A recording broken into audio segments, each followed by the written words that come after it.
The wine glass slipped from my trembling fingers before I could catch it, shattering across the polished marble floor of the Altezza Hotel's grand hallway. The crimson liquid splashed like fresh blood against the pristine white of my uniform skirt, the stain spreading rapidly through the cheap fabric. I dropped to my knees immediately, frantically gathering the broken shards with bare hands, my vision blurring with unshed tears.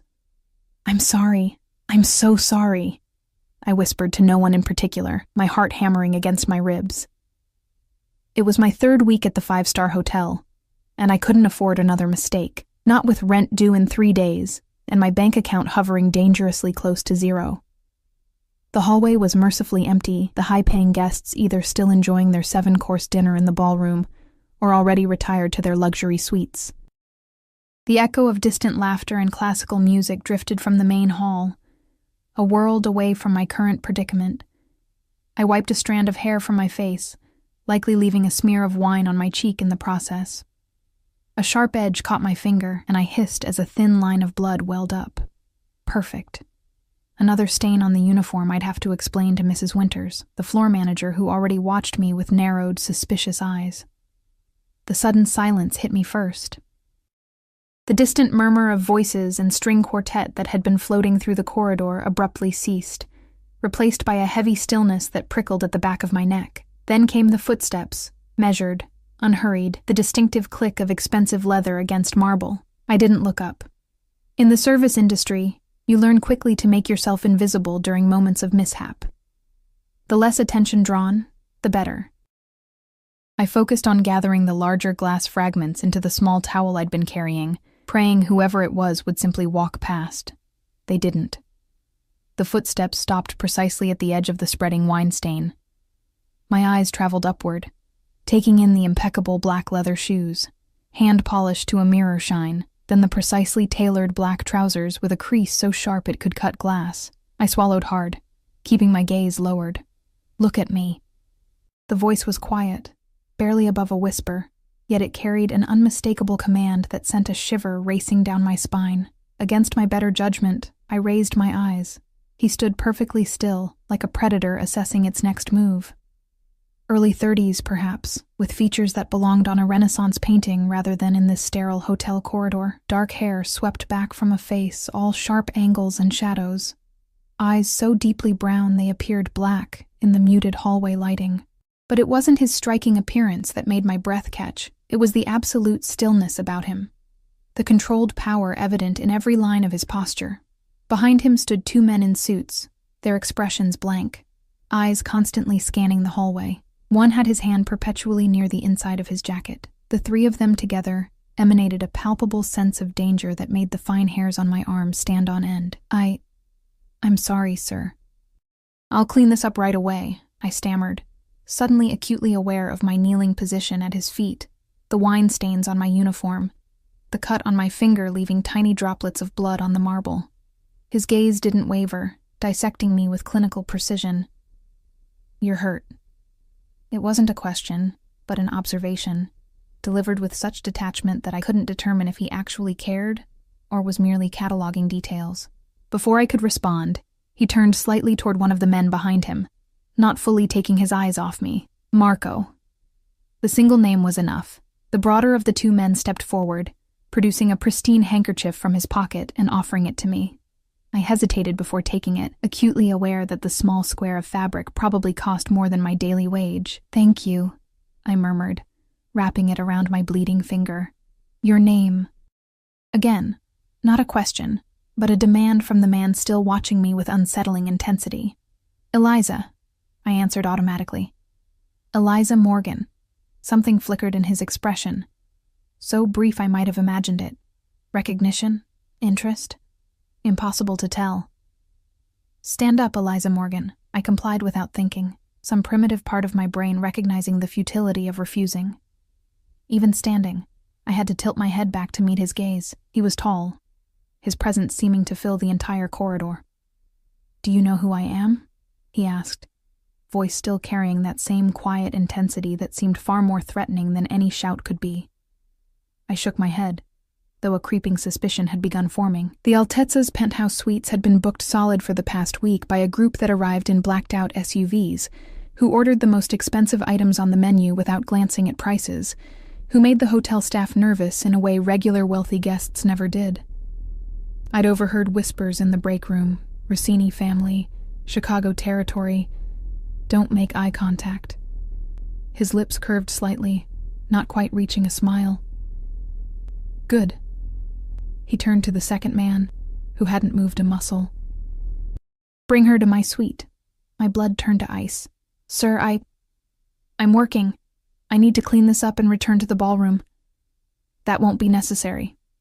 His tone made it clear this wasn't a subject open for discussion. Your shift is over. As if summoned by his words, Mrs. Winters appeared at the end of the hallway, her perpetually disapproving expression, now tinged with something like fear, as she took in the scene. Me, the broken glass, the imposing man, and his two associates. Mr. Rossini, she said, her voice unnaturally high. I do apologize for this inconvenience. I'll have another server attend to your needs immediately. Rossini. The name confirmed my fears. Even I, with my limited knowledge of Chicago's underworld, recognized it. Dante Rossini. The whispers in the break room hadn't done him justice. That won't be necessary, Mrs. Winters, he replied smoothly. Miss Morgan will be assisting me with a private matter. Mrs. Winters looked between us, clearly calculating the risks. I silently pleaded with my eyes, but self-preservation won out. She gave a tight nod. Of course, Mr. Rossini. Eliza, you're relieved of your duties for tonight. And just like that, I was abandoned. My job security, my rent money, my safety, all sacrificed to appease the man everyone in the hotel clearly feared. Wait, I began desperately. I can't just... You can and you will, Rossini cut in, his voice still quiet but now edged with steel. Unless there's someone waiting for you. A boyfriend, perhaps? The question carried an undercurrent I couldn't quite decipher, but the subtle tensing of his jaw told me my answer mattered more than it should. No, I admitted, but... Then there's no problem. He gestured to the second man, who stepped forward to take my elbow.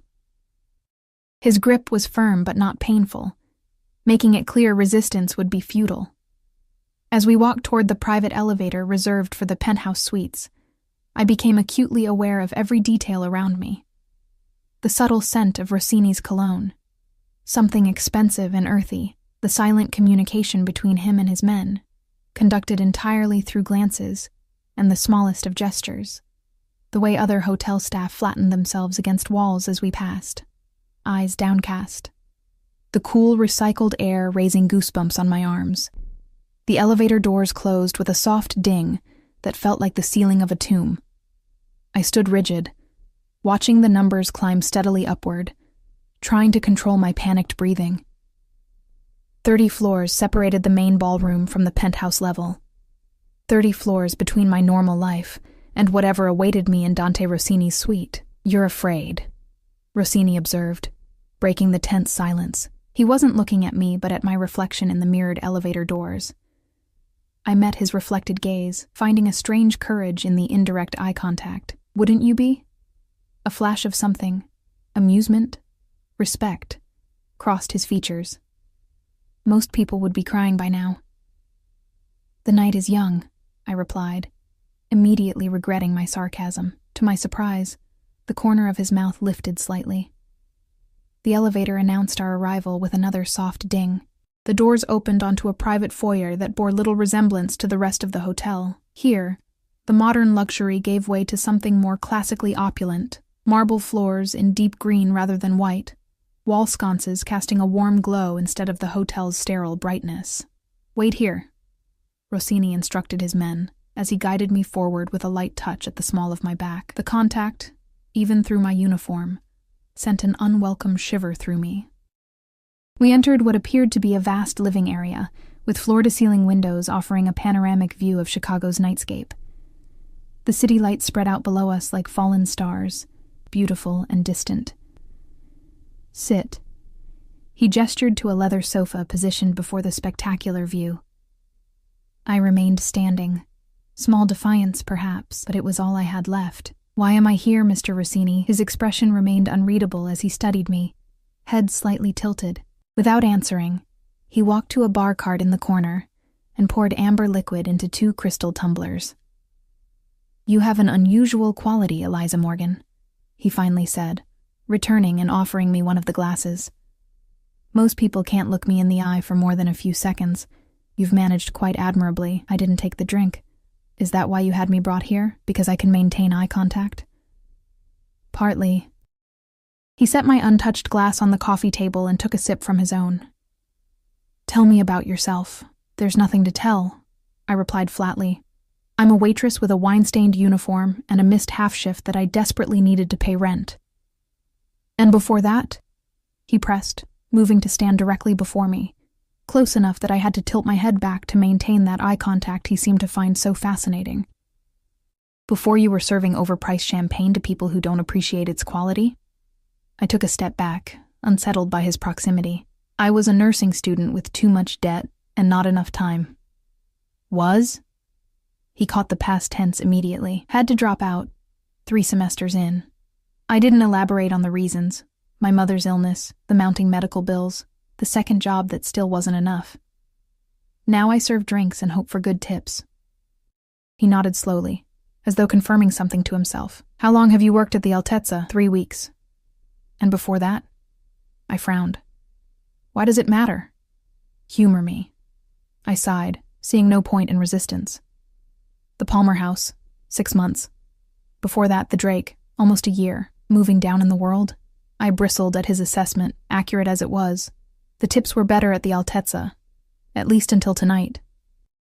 He smiled then, a genuine expression that transformed his face, softening the hard edges and making him look years younger. It was disarming, and somehow more unsettling than his previous intensity. "You'll be compensated for your time, Eliza. More generously than those good tips you mentioned." The implication made my stomach turn. I took another step back, bumping against a side table. I don't."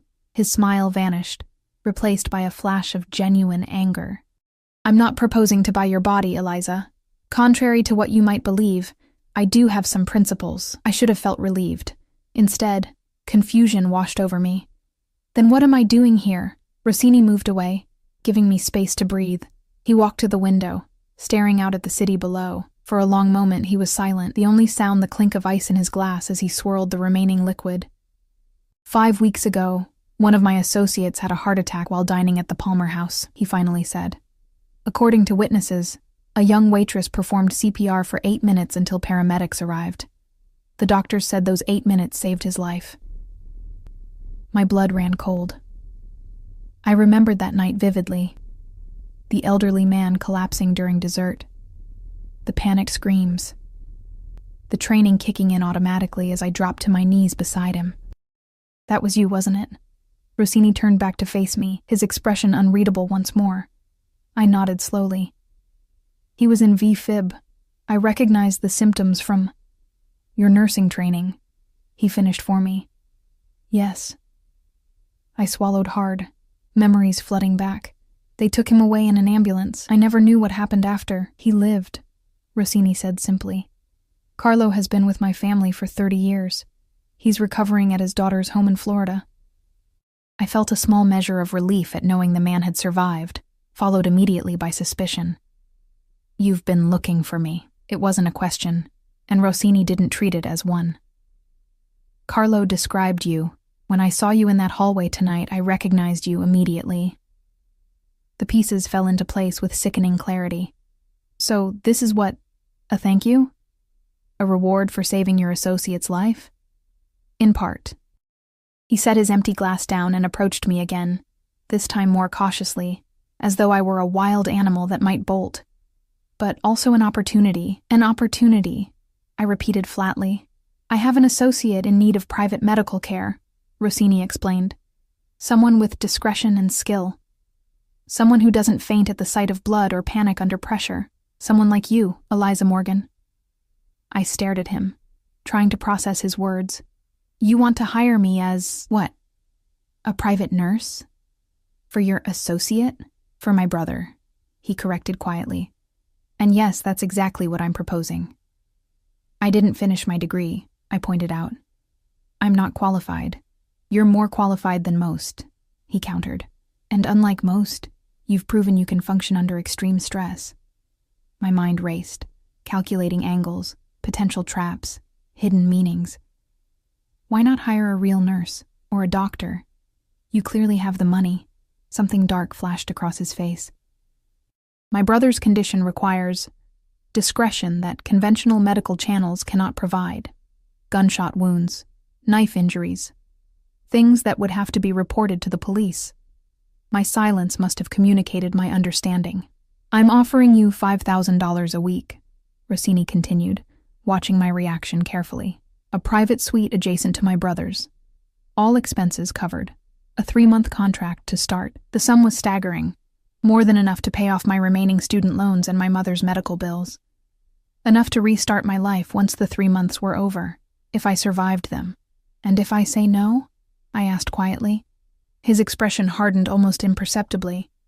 Then you walk out of here with a generous severance for your trouble tonight, and we never speak again.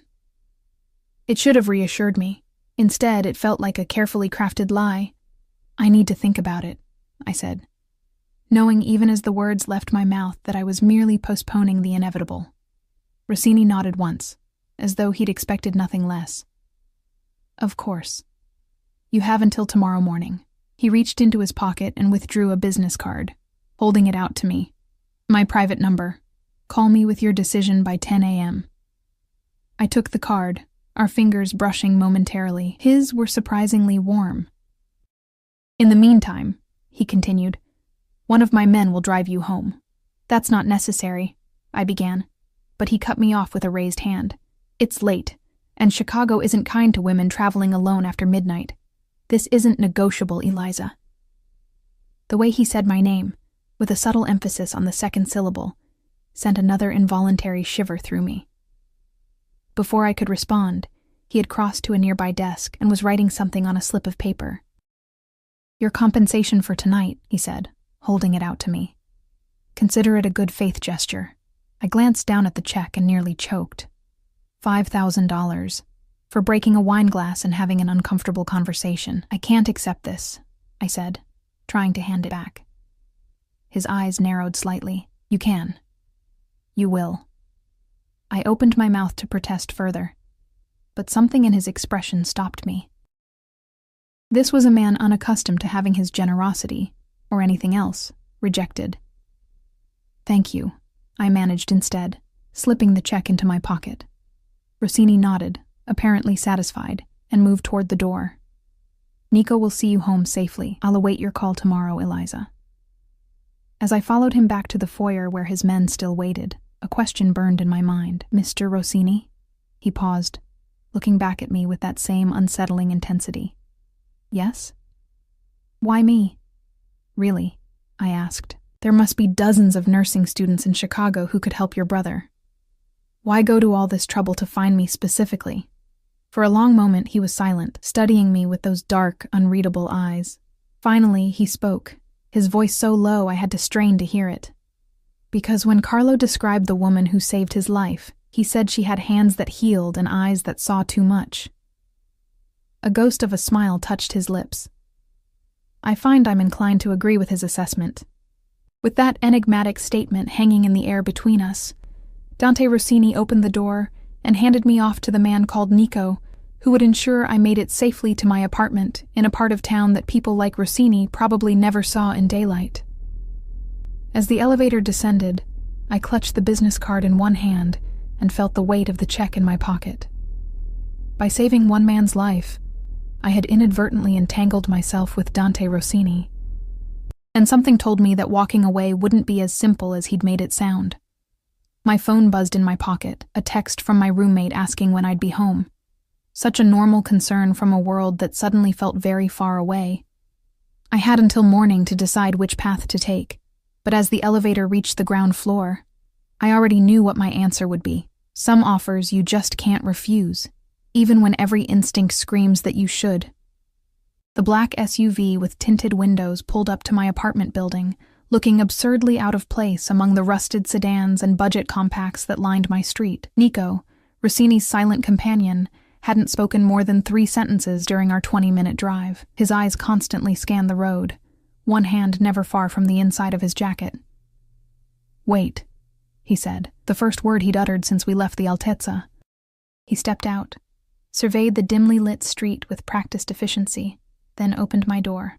"I'll walk you up." "That's really not," I began.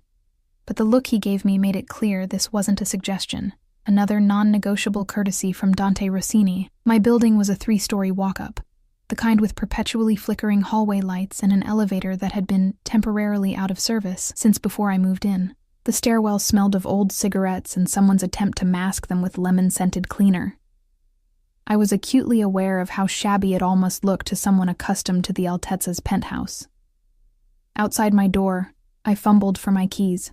"Thank you for the ride," I said, hoping to dismiss him quickly, before my roommate started asking questions I couldn't answer.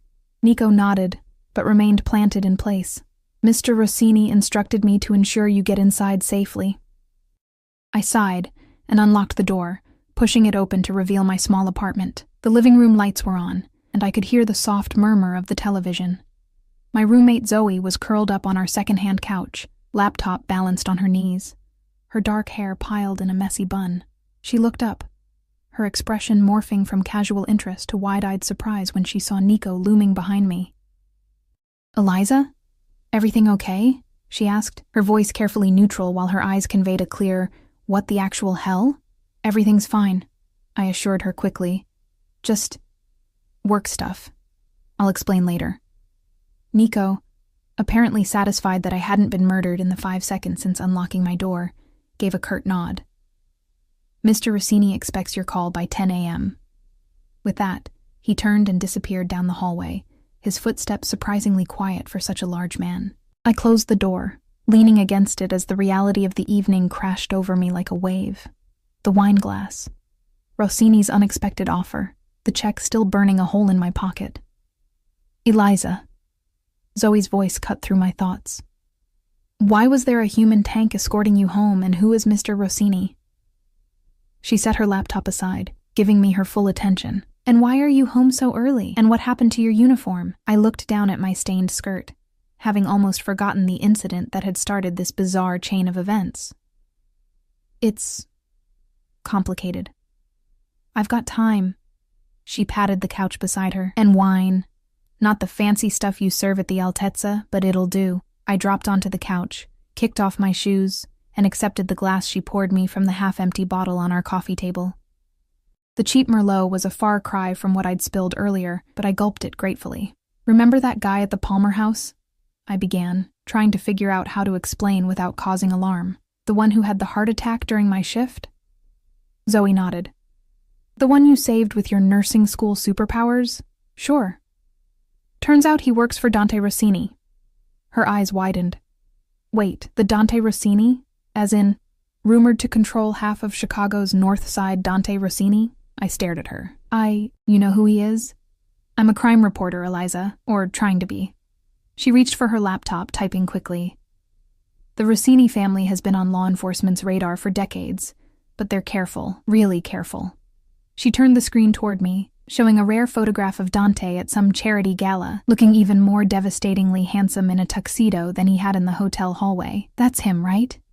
I nodded, my mouth suddenly dry despite the wine. "So?" "What? He tracked you down to say thank you for saving his guy?" "Something like that." I took another sip, weighing how much to reveal. Zoe was my friend, but she was also a journalist with ambitions. "He offered me a job, she repeated flatly. "What kind of job does a Mafia boss offer a waitress?" "A nursing position," I admitted. "For his brother, private care, 3 months, 5,000 a week plus accommodations." Zoe choked on her wine. 5,000 a week. She set her glass down, expression serious. "Eliza, you know what that means, right? Whatever's wrong with his brother, it's not something they can take to a hospital." I figured as much. "And you're considering it," she said. It wasn't a question. I pulled the check from my pocket, smoothing it on the coffee table between us. Zoe's eyes widened as she took in the amount. He gave you this just for talking to him?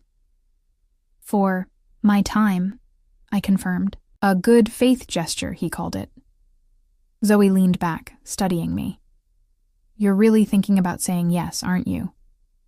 Mom's medical bills aren't going away, I said quietly. The collection agencies call daily. 3 months with Rossini would clear everything, with enough left over to maybe finish my degree. If you survive the 3 months, she pointed out. These aren't normal people, Eliza. They don't play by normal rules. I know, I sighed, rubbing my temples where a headache was forming. But what choice do I have? Keep working double shifts, hoping the tips cover rent while the interest on my loans keeps growing? Zoe was silent for a long moment. Just promise me you'll be careful, and that you'll check in regularly, and that if things get weird, weirder than they already are, you'll get out.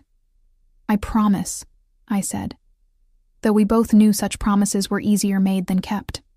I took a long shower that night, trying to wash away the evening's events along with the wine stains. The hot water ran out too quickly, as it always did in our building, leaving me shivering as I toweled off. In the steamy bathroom mirror, I barely recognized myself. Pale face, dark circles under my eyes from too many consecutive shifts, hair hanging in damp strands around my shoulders. I looked exhausted, vulnerable. Is that what he saw? I wondered. Thinking of Rossini's intense gaze. Is that why he chose me? Sleep eluded me that night. I tossed and turned, replaying every moment of my encounter with Dante Rossini, the way he'd looked at me, assessing, calculating, but with something else beneath the surface, the casual display of power in having me brought to his suite. The unexpected offer that felt too good to be true, because it almost certainly was. By dawn, I'd made up my mind. At 9:45 a.m., I dialed the number on the business card. He answered on the second ring. Rossini. It's Eliza Morgan, I said, surprised by the steadiness of my own voice. About your offer. You've decided. Not a question. Yes. I took a deep breath. I accept, with conditions. There was a pause, followed by what might have been a soft chuckle. Conditions. Interesting. Go on. First, I need details about your brother's condition before I start. I need to know what I'm dealing with. Fair enough. Second, I want weekends off. Or at least 1 day a week where I can leave and check in with my life. Another pause. Negotiable, depending on Antonio's condition. Third, I continued, finding courage in his willingness to listen. If at any point I feel uncomfortable or unsafe, I can leave. No questions asked. No consequences. This time the silence stretched longer. You think I would force you to stay against your will, Eliza? I think you're a man who's accustomed to getting what he wants, I replied honestly. He made a sound that might have been appreciation. Your conditions are accepted. A car will pick you up at noon. Pack for 3 months. Before I could respond, he added, And, Eliza? Thank you. The line went dead, leaving me staring at my phone, wondering if I'd just made the biggest mistake of my life, or the smartest decision possible under the circumstances. Zoe helped me pack, her face a mask of worried resignation. I still think this is crazy, she said, folding one of my few nice sweaters, but I get it. Just remember your promise. Daily texts, I recited. Weekly calls when possible, and the second things get dangerous, I'm out. She nodded, handing me the small brass knuckles she kept in her bedside drawer. Take these, and this. She added a small canister of pepper spray. Zoe, I don't think... Humor me, she insisted. It'll help me sleep at night. At precisely noon, a black SUV identical to the one from last night pulled up outside our building. This time, it was Marco who emerged, the same man who'd given me his handkerchief in the hallway. Miss Morgan? He greeted me politely, taking my single suitcase and small duffel bag. Mr. Rossini is looking forward to your arrival. I hugged Zoe tightly on the sidewalk. It's just 3 months, I whispered. I'll be fine. You'd better be, she replied fiercely. Or I'll come after Rossini myself. Reporter ethics be damned. The ride was longer than I expected. We left the familiar streets of my neighborhood, passed through downtown, and continued north along Lakeshore Drive. The gleaming skyscrapers gave way to sprawling estates set back from the road, hidden behind security gates and manicured hedges. "Where exactly are we going?" I asked Marco, who'd been silent since we departed. "Mr. Rossini's family estate in North Shore," he replied. "About 40 minutes from the city." Of course. Not just a penthouse at the Altezza, but an actual estate in one of Chicago's wealthiest suburbs. I stared out the window as we turned onto a private road that wound through dense trees, providing strategic glimpses of Lake Michigan between the branches. An ornate iron gate blocked our path, monitored by security cameras and flanked by stone walls that extended in both directions as far as I could see. Marco rolled down his window, pressed his thumb to a biometric scanner, and spoke briefly into an intercom. The gate swung open silently. The driveway curved through meticulously landscaped grounds for nearly a quarter mile before the house came into view. House felt inadequate to describe the structure before us, a massive stone mansion that looked like it had been transplanted directly from the Italian countryside. 3 stories of pale limestone with a red tile roof, symmetrical wings extending from a central entrance, all surrounded by gardens that must have required an army of groundskeepers to maintain. "This is where Dante Rossini lives?" I asked, unable to keep the awe from my voice. "This is the family home," Marco corrected. "Mr. Rossini divides his time between here and his city residences." Residences. Plural. Of course. We pulled up to the front entrance, where stone steps led to massive double doors. Marco handed my bags to a uniformed staff member, who appeared as if summoned, then gestured for me to follow him inside. The interior was just as impressive as the exterior: soaring ceilings, marble floors, artwork that belonged in museums rather than a private residence. Everything spoke of old money and refined taste, not the gaudy display of wealth I might have expected from someone in Rossini's position. Marco led me through a series of corridors, each more elegantly appointed than the last, until we reached what appeared to be a private wing of the mansion. Here, the decor shifted subtly, still luxurious but more modern, with clean lines and a monochromatic color scheme. "Mr. Rossini asked to see you upon arrival," Marco explained, stopping before a door of dark wood.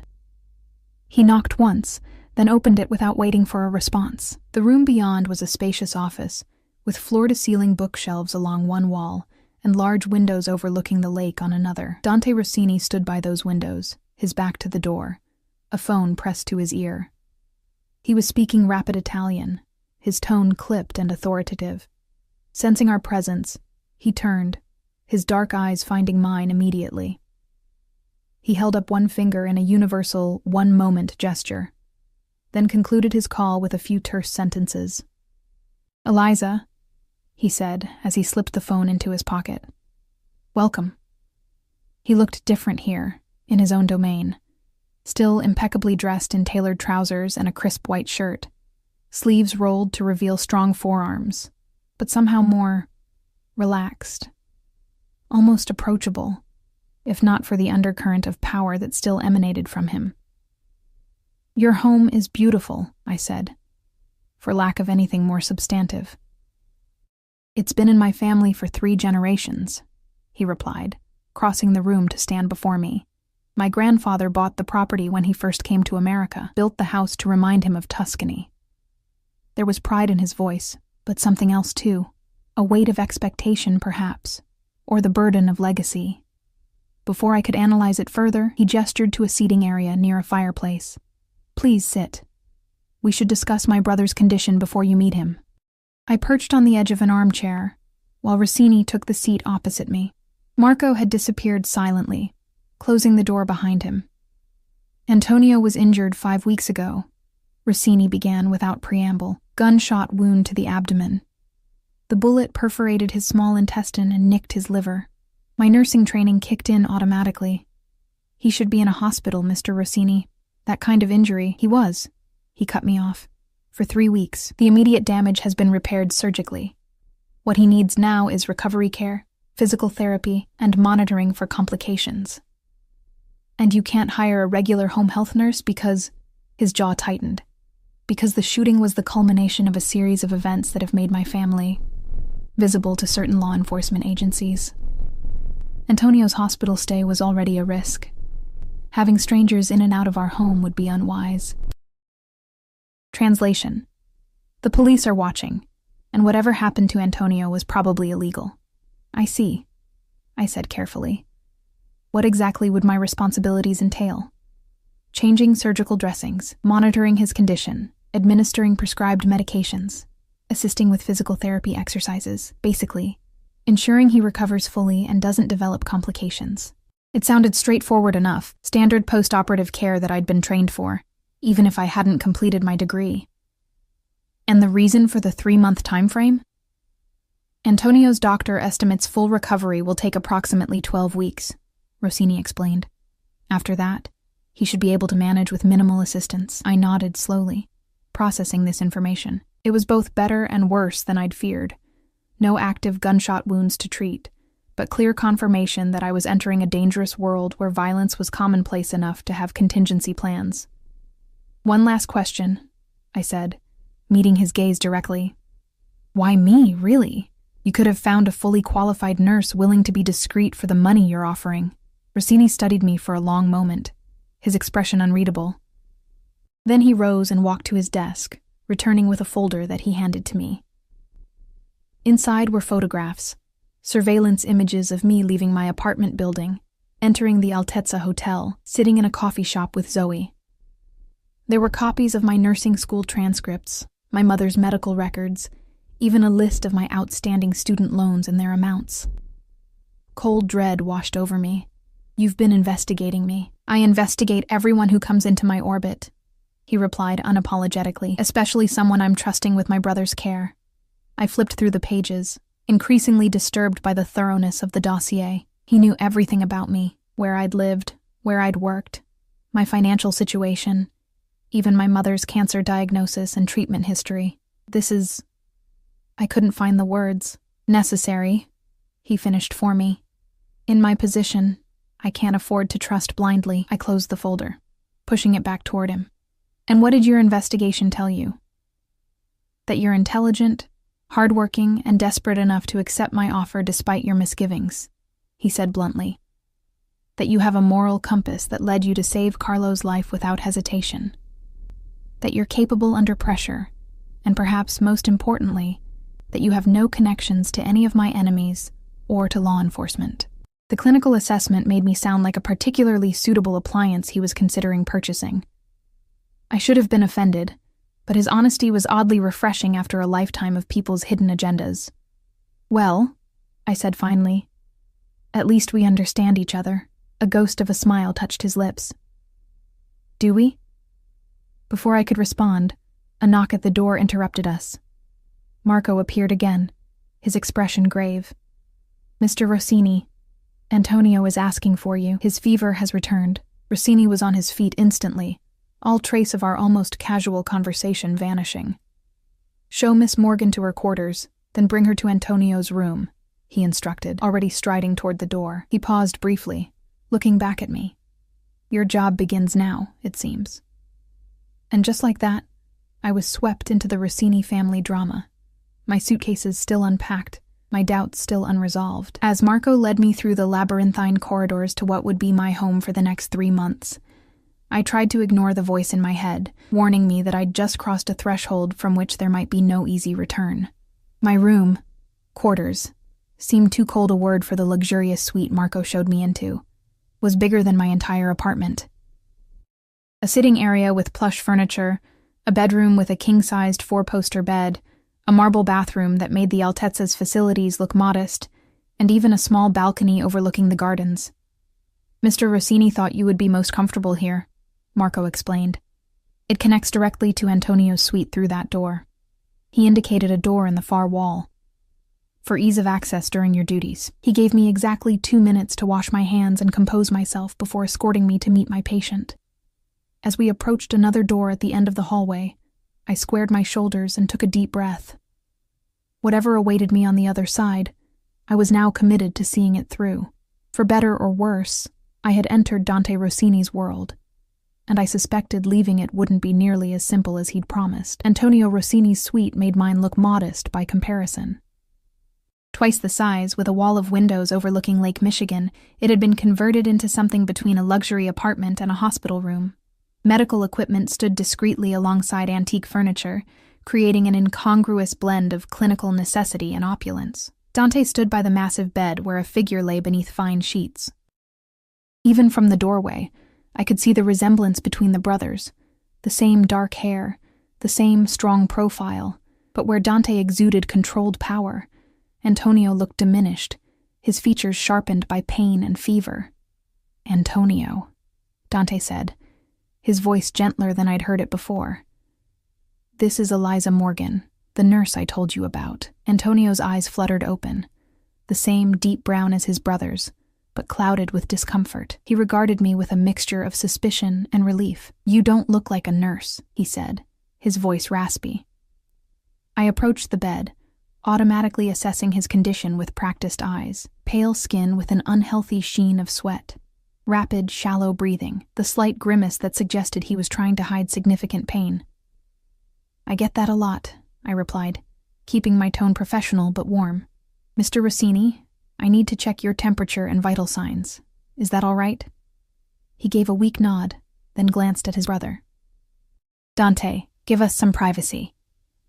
A flash of something, concern, annoyance, crossed Dante's face, but he nodded.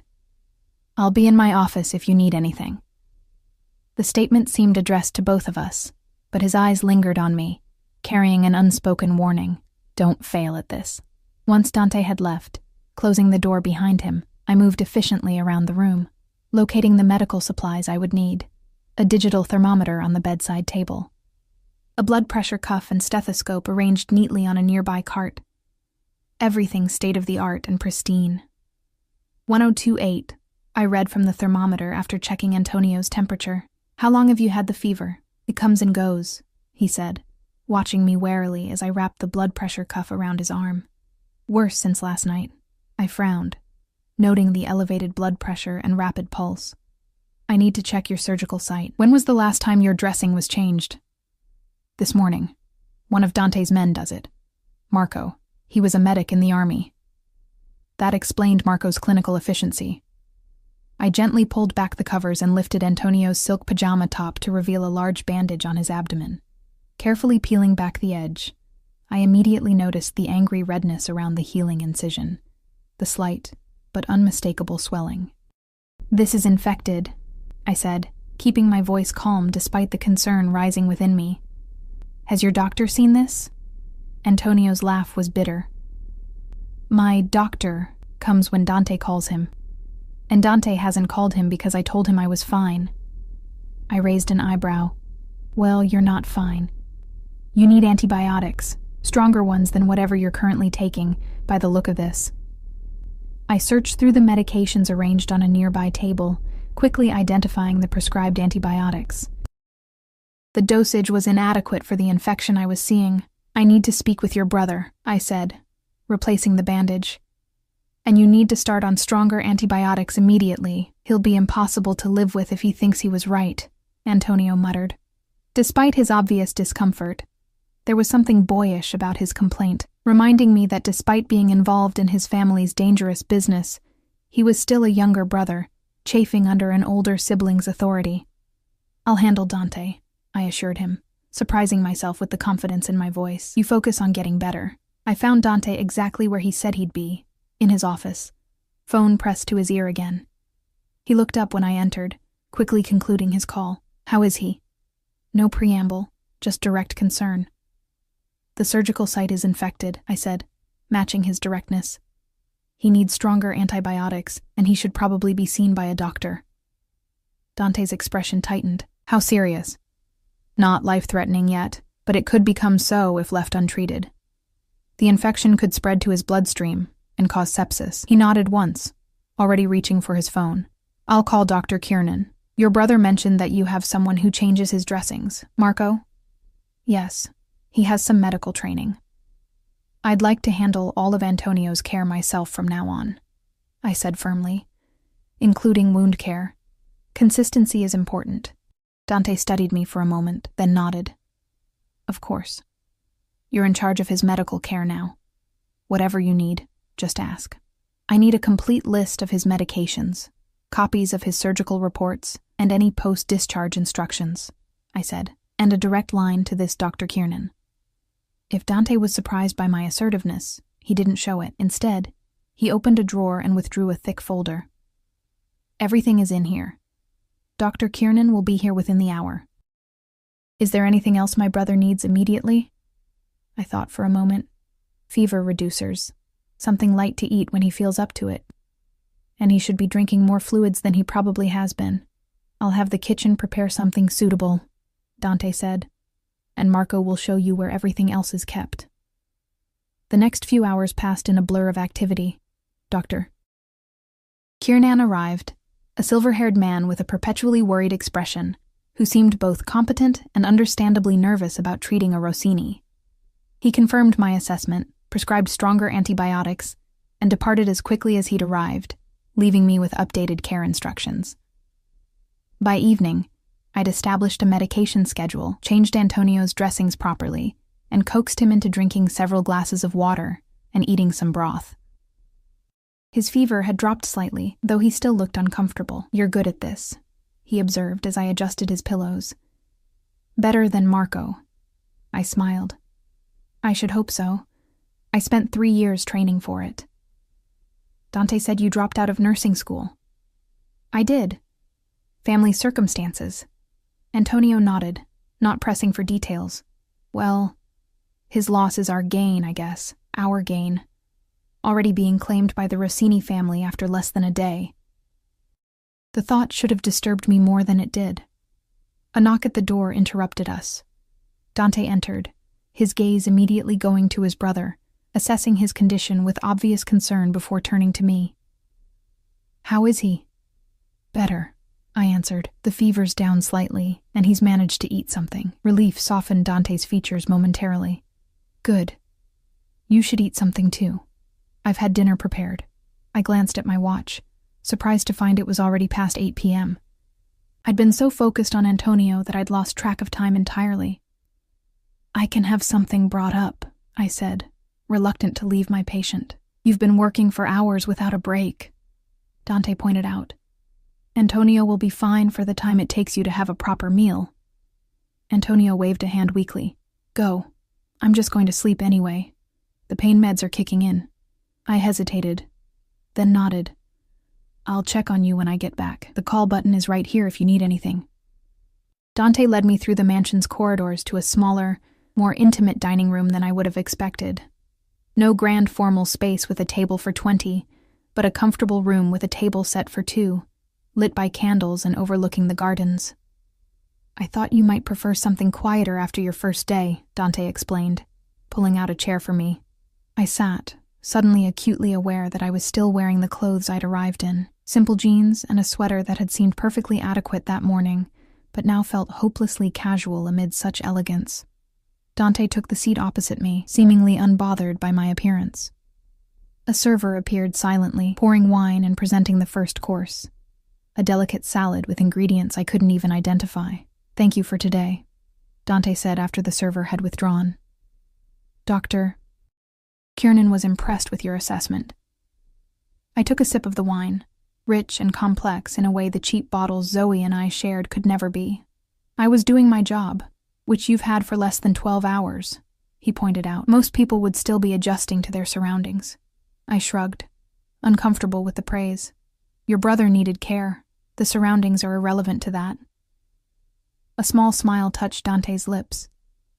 "You're a very direct person, Eliza Morgan. I don't see the point in being otherwise." "A rare quality," he murmured, studying me with that same intense gaze from the hotel corridor. "Most people who enter my orbit are either obsequious to the point of uselessness or paralyzed by fear. I can't afford to be either if I'm going to help your brother," I replied simply. The first course was replaced by the second, perfectly cooked fish with a sauce I couldn't name, but that tasted like it had been prepared by angels. "Tell me about your family," Dante said suddenly. The question caught me off guard. "Why?" "Because I'm curious about the woman who's caring for my brother," he replied. "Is that so strange?" "You already know about my family," I pointed out. Your investigation was quite thorough. He inclined his head, acknowledging the point. I know the facts. Dates, places, medical records. I don't know how you feel about them. I set down my fork, considering my response carefully. My mother has been sick for a long time. Stage 4 breast cancer. It's why I dropped out of nursing school. To work more hours, to help with her care. I took another sip of wine, finding it easier to talk while looking at the glass rather than at him. My father left when I was 12. Haven't heard from him since. I'm sorry about your mother, Dante said. And to my surprise, he sounded sincere. The treatments have stopped working, I continued. Not sure why I was telling him this, but unable to stop now that I'd started. The doctors give her 6 months, maybe less. The medical bills. I trailed off, the familiar knot of anxiety tightening in my chest. Is she in a good facility? I nodded. The best we could afford, which isn't saying much. Dante was quiet for a moment, swirling the wine in his glass. Would you like her transferred to a private care center? I know several excellent ones. The offer startled me. Why would you do that? His expression was unreadable. Consider it part of your compensation package. I don't need charity, Mr. Rossini. Dante, he corrected. And it isn't charity. It's an employee benefit. I wanted to refuse on principle, but my mother's face flashed in my mind, growing thinner by the week, her smile weaker each time I visited. How could I deny her better care out of pride? I'll think about it, I said finally. Dante nodded, accepting this compromise. The offer stands whenever you're ready. The remainder of the meal passed in surprisingly comfortable conversation. Dante asked about my nursing training, listening with genuine interest as I explained what had drawn me to healthcare. In turn, I found myself curious about him, not the Mafia boss from whispered break room conversations, but the man sitting across from me who clearly cared deeply about his brother. Have you always lived here? I asked as dessert was served. A delicate confection of chocolate and berries. I grew up in this house, Dante replied. Left for college, then returned when my father became ill. To take over the family business, I said carefully. A shadow crossed his face. Yes. Was that always the plan? He was quiet for a long moment. My father expected it. Antonio was meant for other things. University, a legitimate career. I was the eldest son. There was a weight of resignation in his voice that made me wonder, fleetingly, what path he might have chosen if given the freedom to do so. And now Antonio is involved anyway, I observed. Dante's expression hardened. Not by my choice. He insisted on joining the business after our father died. I wanted him to stay away, to have the normal life our father intended for him. Is that why you're so protective of him? He's my brother, Dante said simply, as though that explained everything. Perhaps in his world it did. After dinner, Dante walked me back to Antonio's room. My patient was sleeping soundly, his fever reduced enough that his face looked relaxed in slumber. You should get some rest, Dante said softly, standing close enough that I could smell his cologne. That same earthy, expensive scent from the hotel. It's been a long day. I nodded, suddenly aware of my own exhaustion. I'll check on him once more before I sleep. You'll have your phone with you, in case he needs you during the night? Of course. Dante hesitated, then reached out and tucked a strand of hair behind my ear, his fingers brushing my skin so lightly I might have imagined it. Thank you, Eliza, truly. Before I could respond, he turned and walked away, leaving me standing in the doorway with my cheek tingling from his touch and my mind racing with confusion. In my luxurious suite, I finally allowed myself to process the day's events. In less than 24 hours, I'd gone from a struggling waitress to living in a mansion, caring for a mafia prince, and dining by candlelight with one of Chicago's most dangerous men, who was offering to move my mother to a better care facility and touching my face with inexplicable gentleness. I texted Zoe as promised. Safe. Long day. Patient doing okay. Accommodations ridiculous. We'll call tomorrow. Her response was immediate. Details. Is the boss as scary as they say? Are you locked in? Do you need extraction? I smiled despite my exhaustion. Not locked in. Boss is complicated. No extraction needed. Yet. I added the yet to make her laugh. But as I sank into the most comfortable bed I'd ever encountered, I wondered if it might prove prophetic. There was more happening here than a simple employment arrangement. The way Dante looked at me sometimes, with an intensity that went beyond professional assessment. The careful distance he maintained, except for that one brief touch. I'd entered the Rossini world expecting danger from bullets and criminal activities. I hadn't considered that the greatest risk might come from Dante Rossini himself, not through violence, but through whatever complicated emotion seemed to be simmering beneath his controlled exterior. The next week fell into a rhythm. Antonio's infection responded to the stronger antibiotics, and his recovery began progressing more normally.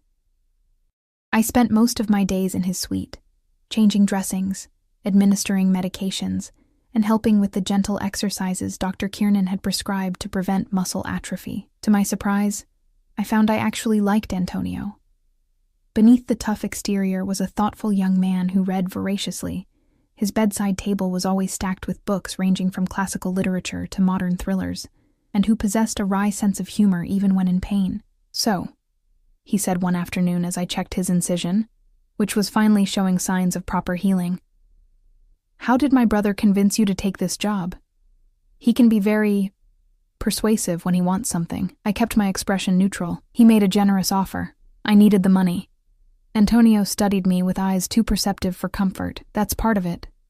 But Dante could have hired a dozen qualified nurses willing to be discreet. He wanted you specifically." I secured the fresh bandage, avoiding his gaze. "Because I helped Carlo, maybe." Antonio didn't sound convinced. "Or maybe because you're exactly his type." My head snapped up. We're not, it's not like that." Antonio's smile was knowing. "If you say so." I changed the subject quickly, uncomfortable with the implication. "Dr. Kiernan will be pleased with your progress. The infection is clearing nicely." But Antonio's words lingered in my mind, especially because I'd seen relatively little of Dante since that first dinner.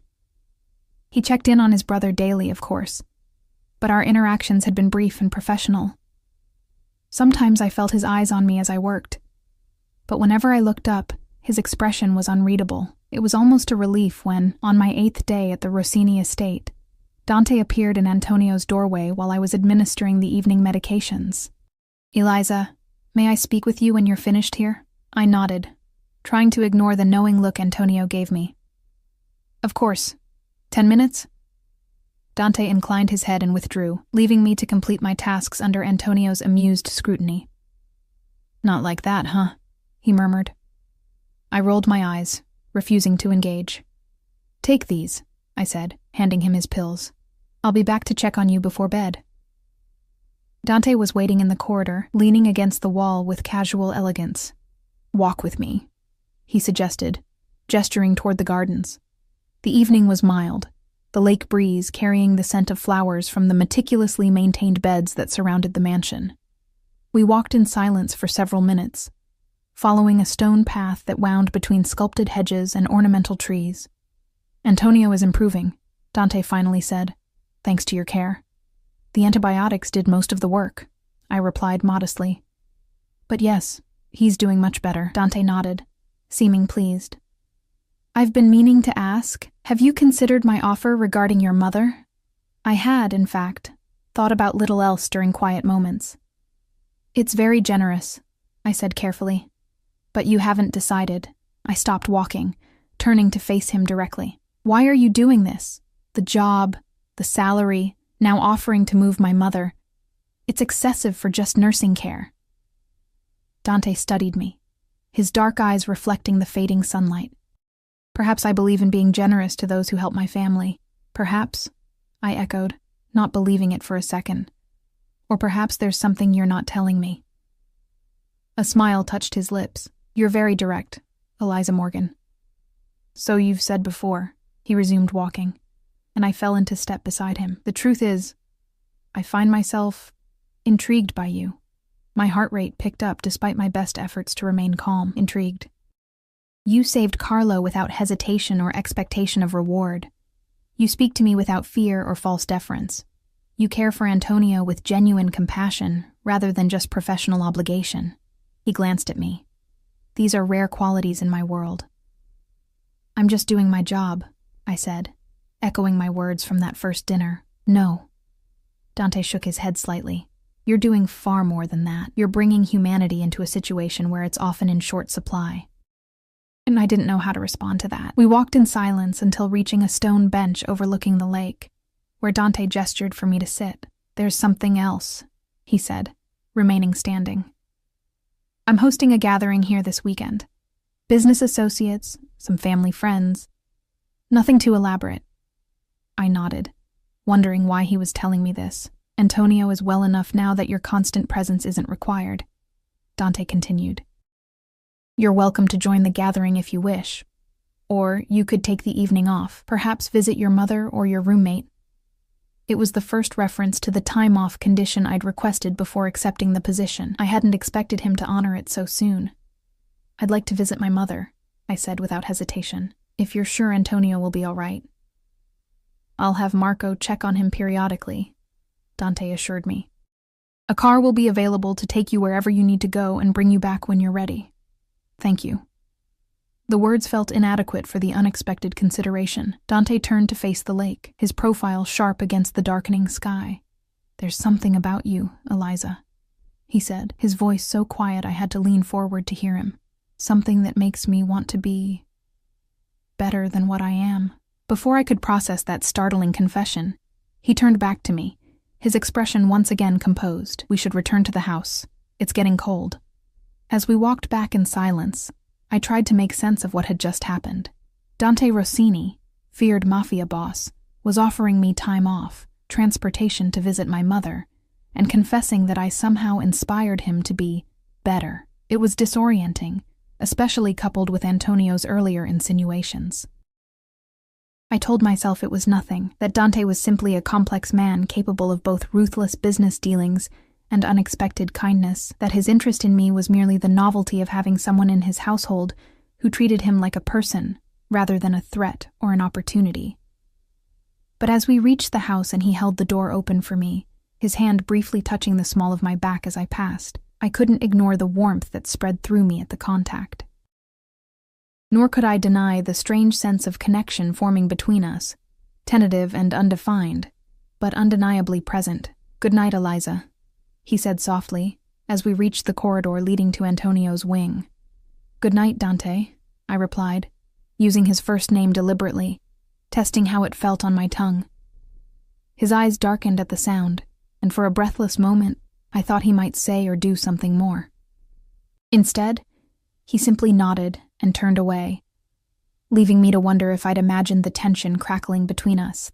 As I checked on Antonio one last time before retiring to my suite, I reminded myself of Zoe's warnings and my own misgivings.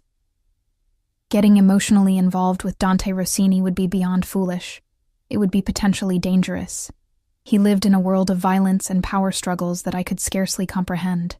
Yet as I lay awake that night, staring at the ornate ceiling of my borrowed bedroom, I couldn't stop thinking about the way he'd looked at me in the garden, or the gentle pressure of his hand against my back, or the vulnerability in his voice when he'd made that unexpected confession. 3 months suddenly seemed both too long and not nearly enough time to spend in the orbit of such a complicated man. And despite all my rational objections, I found myself looking forward to tomorrow, when I would inevitably see him again. Saturday morning arrived with perfect clarity and sunshine, as though the weather itself had been arranged to Dante's specifications. I packed a small overnight bag, planning to spend the day with my mother and the evening with Zoe, before returning to the estate on Sunday. Antonio seemed genuinely pleased when I told him about my plans. Good, he said, setting aside the book he'd been reading. You deserve a break from babysitting me. It's hardly babysitting, I protested, checking his incision one last time before leaving. And Marco will be checking on you throughout the day. Antonio made a dismissive gesture. Marco's bedside manner makes drill sergeants seem cuddly, but I'll survive until tomorrow. He gave me a pointed look. Besides, it'll give Dante something to focus on besides this gathering he's dreading. Dreading? I raised an eyebrow. It was my understanding he organized it. Organized, yes. Wants to host? No. Antonio adjusted his position, wincing slightly. These business gatherings are necessary evils, especially now with things being complicated.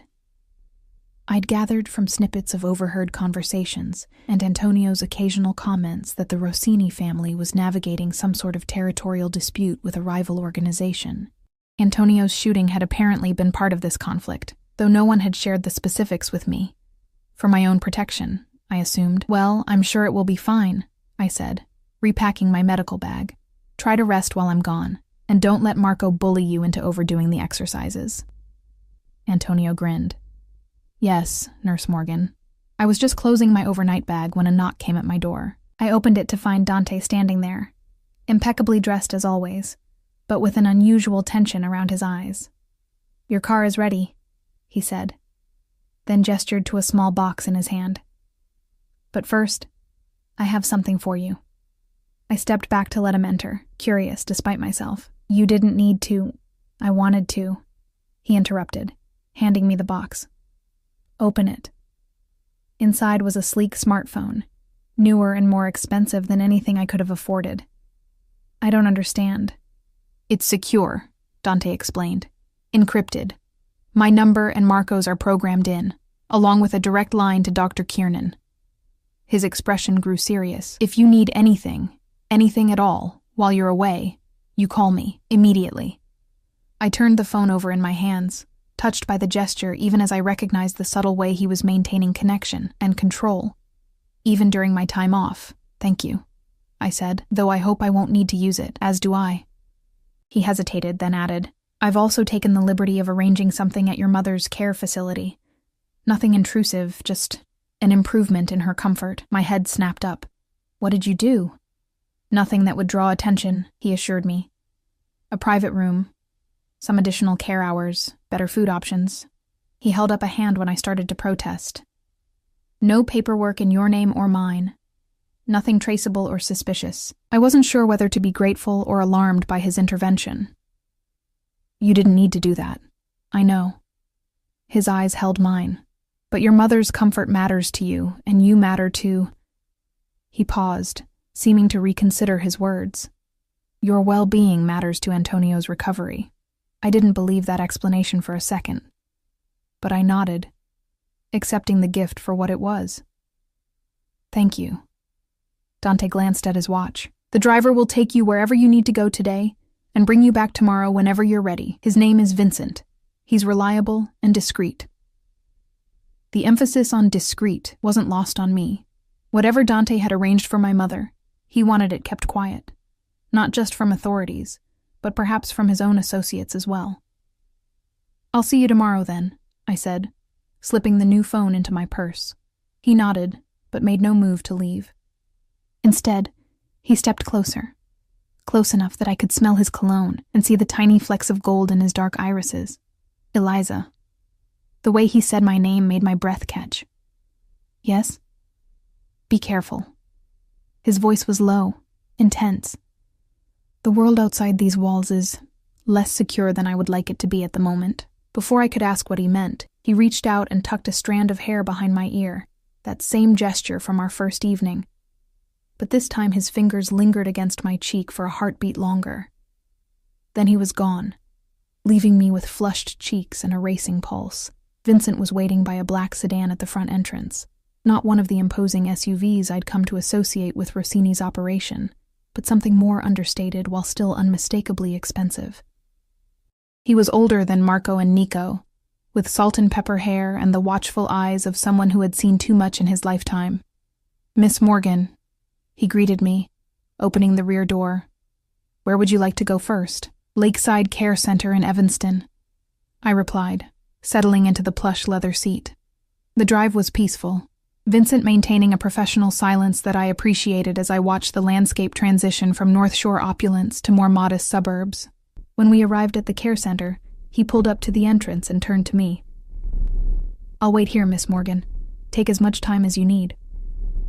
The receptionist greeted me by name as I entered, her smile warmer than I remembered from previous visits. "Your mother has been moved to the East Wing," she informed me cheerfully. "Room 214. It's a lovely space, one of our premium singles." I thanked her, navigating the familiar corridors with growing curiosity about exactly what Dante had arranged. The answer became apparent as soon as I reached room 214. The standard issue shared room my mother had occupied for the past year had been replaced by a spacious private suite with large windows overlooking a garden, new furniture, and a level of comfort that would have been far beyond our means. My mother was sitting in a comfortable armchair by the window, looking more relaxed than I'd seen her in months. She brightened when she saw me. "Eliza, there you are. Did you know about all this?" She gestured around the room with a frail hand. "They moved me yesterday. Said there was an anonymous benefactor who'd arranged it. I thought perhaps you—" "A friend helped arrange it," I said carefully, hugging her and noting with concern how thin she felt in my arms. "How are you feeling?" "Better, actually. They've adjusted my pain medication, and it's making a world of difference." She studied my face with the penetrating gaze that illness hadn't diminished. "You look different." "Different how?" "I'm not sure. More rested, perhaps? Your new job must be treating you well." I smiled, settling into the chair beside hers. "It's interesting. Challenging in a good way." "Tell me everything," she insisted, and I spent the next hour sharing carefully edited versions of my time at the Rossini estate, omitting any mention of Mafia connections or gunshot wounds, instead focusing on the nursing aspects and the beautiful grounds. "And your employer?" she asked shrewdly. "What's he like?" I felt a flush creeping up my neck. "He's complex. Intimidating at first, but surprisingly considerate in his way." She smiled knowingly. "Handsome, too, I'm guessing from that blush." "Mom," I protested, but couldn't deny it. "Yes, he's attractive. But it's not like that." "If you say so, dear." Her tone made it clear she didn't believe me for a second. We spent the rest of the day together, sharing lunch in her new room. The food quality had indeed improved dramatically. And taking a slow walk in the garden when she felt strong enough. I noticed other small changes too. More attentive staff, a new television, fresh flowers on her bedside table. Dante had been thorough in his improvements. When it was time to leave, I hugged her tightly, fighting back tears as I always did. Each goodbye carried the weight of knowing our time together was limited and shrinking rapidly. "I love you, Mom. I love you too, sweetheart." She cupped my face in her cool hands. "And Eliza, whoever this friend is who arranged all this, they clearly care about you a great deal. Don't be afraid of that." I swallowed hard. "It's complicated. Life usually is," she smiled. "That doesn't mean it's not worth embracing." Vincent drove me to my apartment next, maintaining that same respectful silence that allowed me to process my swirling emotions. When we arrived, he handed me a card with his number. "Call when you're ready to return tomorrow, Miss Morgan. Day or night." Zoe nearly tackled me when I walked through the door, pulling me into a fierce hug before holding me at arm's length to inspect me. "Well, you're not bruised, kidnapped, or brainwashed," she declared. "That's a good start."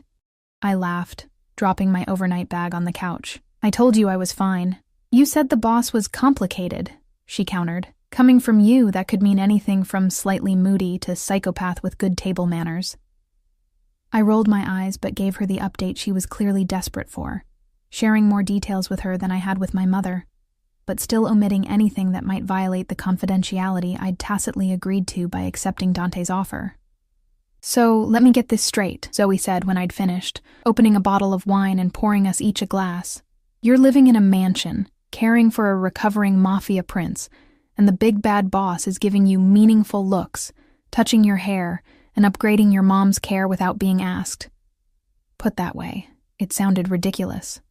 "It's not. It's exactly like that," she interrupted. "Eliza, he's interested in you. Like, romantically interested." I took a large sip of wine. "That would be insane." "Why? You're gorgeous, smart, and you literally saved his guy's life. Plus, you're not afraid of him, which I'm guessing is a novelty in his world. He's a Mafia boss, Zoe. His brother was shot.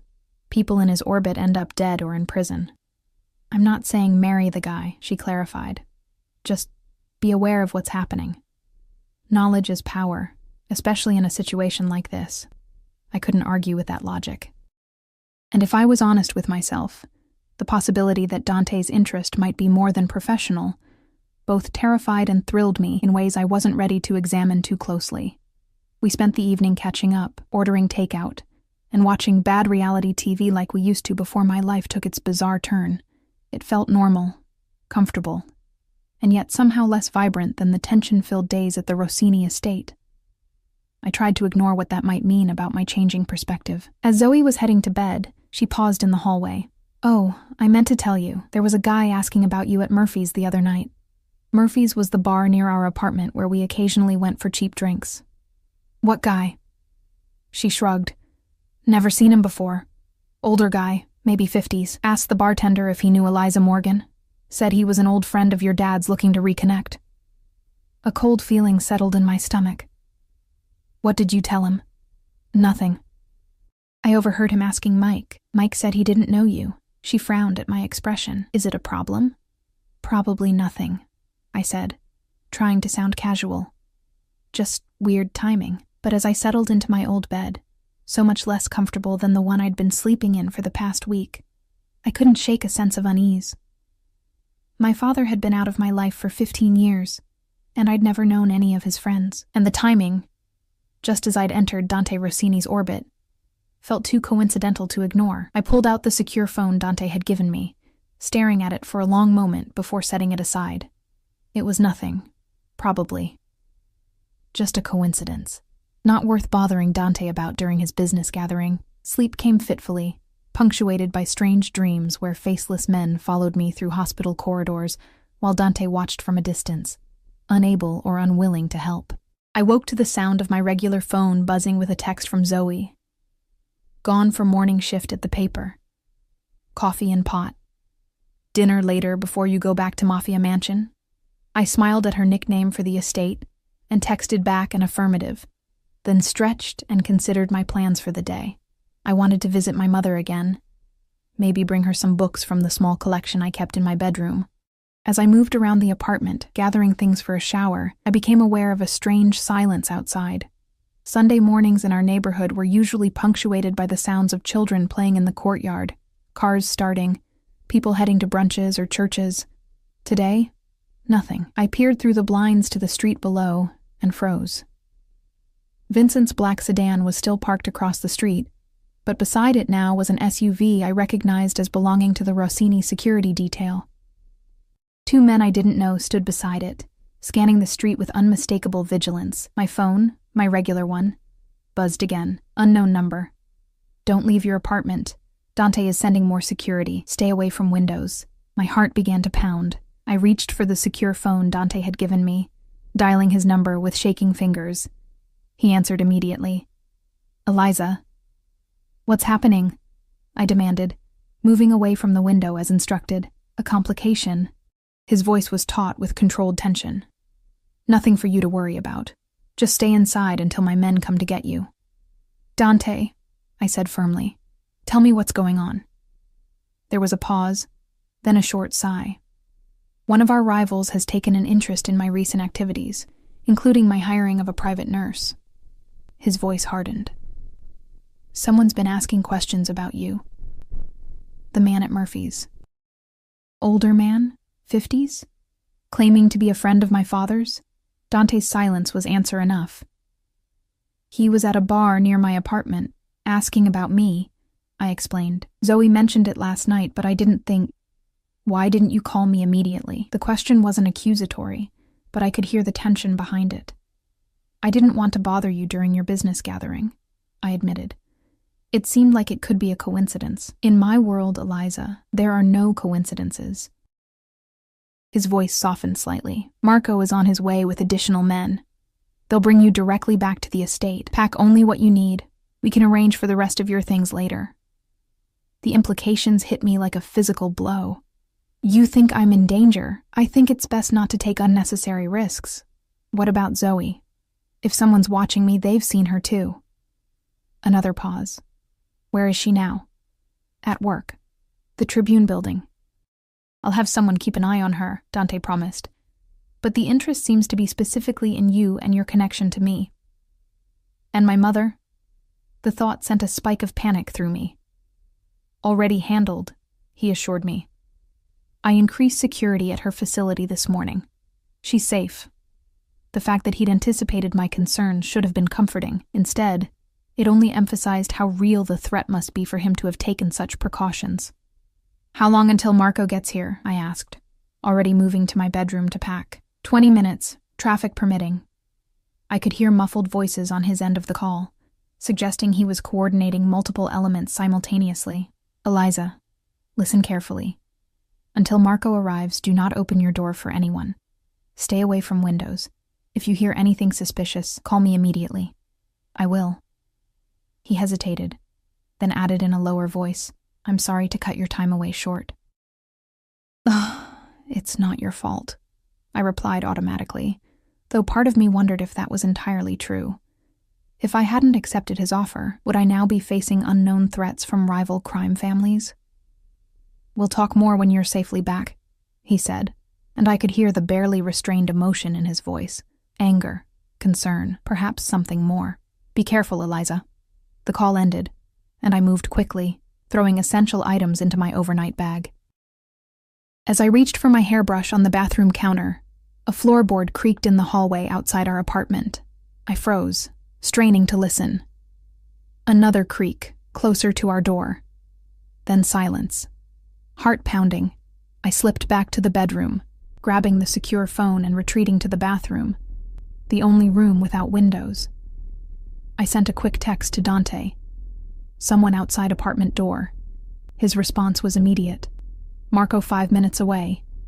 Hide, stay silent." I locked the bathroom door, then slid into the narrow space between the shower and the wall, making myself as small as possible. Seconds stretched into minutes, each one marked by my thundering heartbeat. Then came the sound I'd been dreading. The subtle scrape of metal against metal at our front door.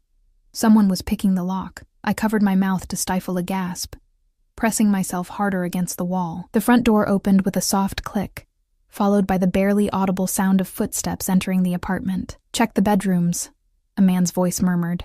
"She should be alone." Footsteps split off in different directions. At least 2 people, maybe more. I heard them moving through the apartment, opening doors, checking closets. "Bathroom's locked," someone called from directly outside my hiding place. The handle rattled. "Morgan, we know you're in there. We just want to talk." I remained silent, clutching the phone and praying that Marco would arrive in time. "Open the door, or we break it down." The voice continued, any pretense at friendliness gone. 3 seconds. 1, 2. The sudden crash from the front of the apartment was followed by shouts and the unmistakable sound of a struggle. Gunshots, 2, in rapid succession. Then more shouting, this time in Italian. "Eliza," Marco's voice, calling from what sounded like the living room. "Eliza, it's Marco. You can come out now." I stayed frozen in place, unwilling to trust without verification. I texted Dante. "Marco here?" Gunshots. The reply came instantly. "It's him. You're safe. Go with him." Slowly, I emerged from my hiding place and unlocked the bathroom door. The scene in our apartment was chaotic. Furniture overturned, a lamp shattered on the floor, and 3 of Dante's men, including Marco, standing over 2 bound figures lying face down on our living room rug. Marco approached me quickly, his normally impassive face showing rare concern. "Are you hurt?" I shook my head, unable to take my eyes off the men on the floor. "Who are they?" "Calabresi family," Marco said grimly. "We need to move. Now." He ushered me out of the apartment, past 2 more of Dante's men standing guard in the hallway, and into the waiting SUV. Vincent's sedan was gone, replaced by 2 more SUVs that would escort us back to the estate. As we pulled away, I looked back at my apartment building, the place that had been my home for the past 2 years, now a crime scene I might never see again. The reality of my situation crashed over me in waves. I had been targeted by a rival crime family. There had been gunshots in my living room. Men had been sent to abduct me, all because of my connection to Dante Rossini. "Mr. Rossini is waiting for you," Marco said, as we sped through the city, 2 cars ahead of us and 1 behind, creating a protective convoy. He wanted to come himself, but under the circumstances, I nodded numbly, understanding that Dante's presence would have escalated an already dangerous situation. "Zoe, my roommate, being watched by our people," Marco assured me. "She'll be protected." Does she know what happened? Marco's hesitation told me everything. Mr.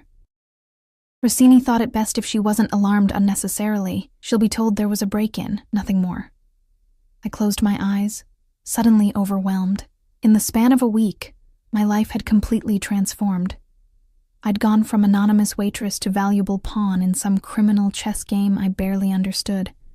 People I cared about were now at risk because of choices I'd made. And at the center of it all was Dante Rossini, the man whose orbit I'd entered willingly, but whose gravitational pull was proving far stronger than I'd anticipated. Why did they come for me? I asked Marco, needing to understand.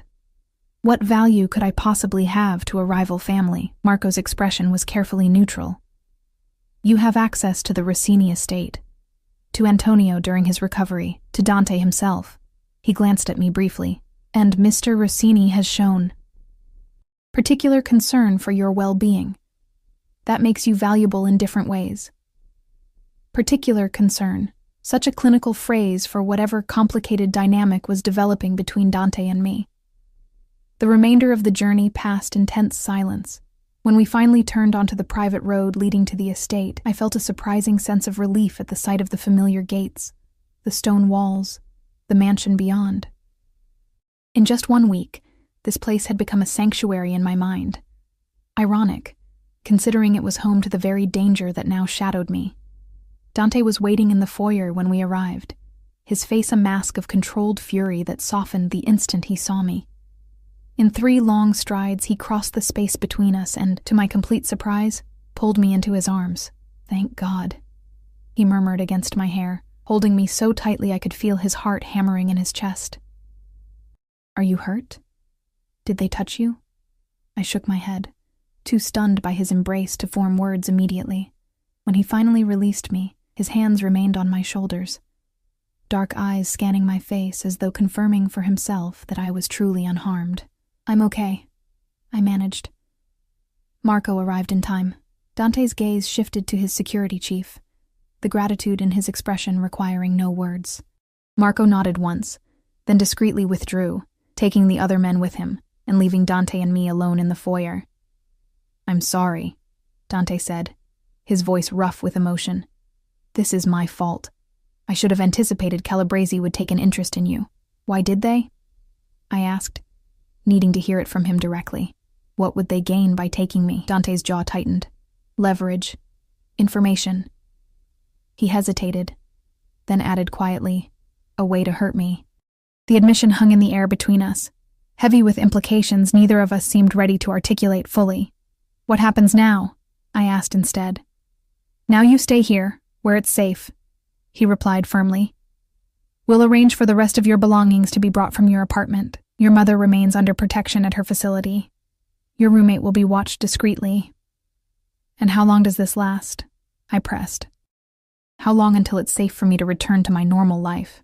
Dante's expression darkened. The situation with the Calabresi family is complicated. It won't be resolved quickly, so I'm a prisoner here. I didn't phrase it as a question. No, he said sharply. Never that. But your safety requires certain limitations for now.